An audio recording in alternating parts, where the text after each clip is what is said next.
नमस्कार. आईचं किचन या चॅनलवरती ऑनलाईन फॅमिलीचं मनापासून स्वागत आहे.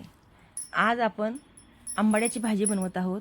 त्यासाठी ही आंबाड्याची भाजी मी चांगली नीट करून घेतलेली आहे. फक्त इथे पानं घ्यायची, देठ सारी घ्यायची नाही. आता ही भाजी मी 20 मिनिटासाठी मिठाच्या पाण्यातनं काढून चांगल्या पाण्यानं 5-6 वेळा धुवून घेतलेली आहे. ही पाहू शकता तुम्ही. भाजी उकळत्या पाण्यात आपण घालायची आहे आणि फक्त उकळल्या पाण्यातून ती एकदा काढून घ्यायची म्हणजे त्याचा आंबटपणा कमी होते. मग ही भाजी चांगली पिळून घ्यायची उकळत्या पाण्यात घालून. आता हे सगळं पाणी आपण ह्याचं आंबट पाणी काढून टाकायचं आणि नळाच्या खाली ह्या भाजीला चांगले 1 मिनिट 2 मिनिट. आता परत ही भाजी पिळायची आणि त्यात आता आपण ही भिजत घातलेले शेंगदाणे, तांदूळ, तुरीची डाळ, मुगाची डाळ हे सगळं आपण भिजत घातलं होतं 3 ते 4 तासासाठी. एका कुकरमध्ये परत हे पाणी घालून टाकायचं आणि त्यात ही आपण पिळून घेतलेली भाजी पण घालायची. आता ही भाजी आणि हे भिजलेले शेंगदाणे, तांदूळ, डाळ हे सगळं एकदा परत शिजायला टाकायचं. आता ह्याला 2-3 मिनटात हे सगळं पूर्ण गरगट्यासारखं एकत्र शिजते. कारण पहिला आपली भाजी एकदा आपण उकळत्या पाण्यात काढलीच आहे आणि हे सगळं आपल्याला आपण डाळ तांदळाचं मिश्रण जे आहे हे पण भिजत टाकलं होतं. तर हे पाहू शकता तुम्ही सगळं पाणी ह्या सगळ्या भाजीनं पिलेलं आहे. परत आपण थोडं पाणी घालायचं आहे. जोपर्यंत हे सगळं शिजून एकजीव होत नाही तोवर आपण थोडं पाणी घालत राहायचं आहे. पाहू शकता तुम्ही. नाहीतर मग कुकरला सगळं 2 शिट्या लावा तुम्ही, ते पण चालते. आता हे परत आणि आपण त्याला झाकण लावून परत शिजवून घ्यायचं आहे. अतिशय चवीची आणि उत्कृष्ट अशी भाजी तयार होते. फक्त ही भाजी करताना हे गेले लाल खरडा. भाजी करताना जरा जास्त वेळ लागते. नीट करण्यासाठी सुद्धा वेळ लागते, तयारी करताना वेळ लागते, पण चवीला अतिशय उत्तम अशी भाजी तयार होते.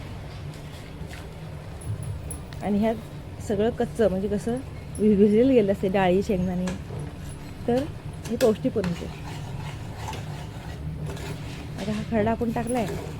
वरतून आपण अजून लसणाच्या 10-15 कुड्या, थोडंसं जिरं बारीक करून ह्यात घालणार आहे. आणि मग हे पाणी आटलं की आपली भाजी तयार आहे.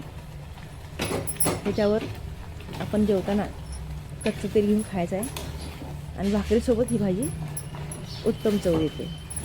ज्वारीची भाकरी, बाजरीची भाकरी, मक्याची भाकरी, कोणती पण भाकरी ह्यासोबत खायला चालतं. थोडासा आंबट चव असल्यामुळं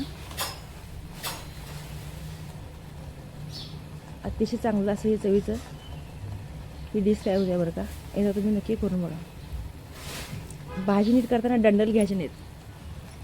पानाचे डंडल चालते, ते बी कवळे असतात. नाही तर फक्त पानच घ्यायचं, तरच हे सगळं व्यवस्थित शिजलं जाते आणि चवीला पण लागते.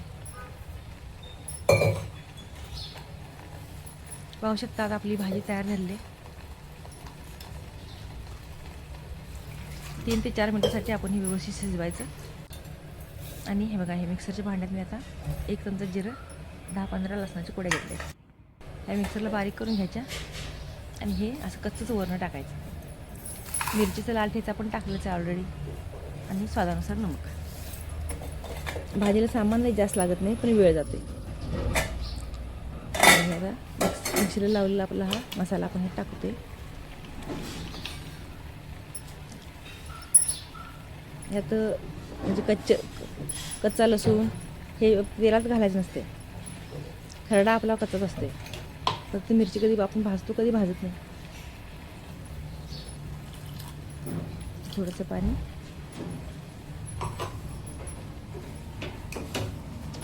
आता हे कसं थंड होईल तसं घट होत येते. आता आपण गॅस बंद करूया आणि आता ह्यात थोडंसं मीठ टाकूया.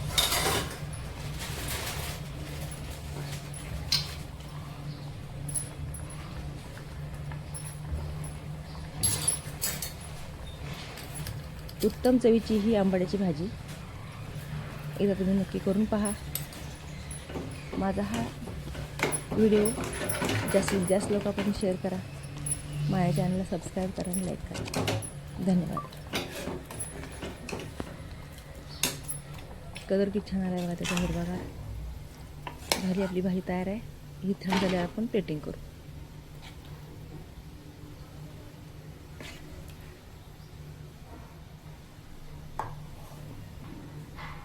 हे कच्चं तेल गेलं बघा थोडंसं. तुम्हाला जास्त पाहिजे असेल जास्त घेऊ शकत नाही. ही भाकरी ज्वारीची. बस आपली प्लेट रेडी झालेली आहे.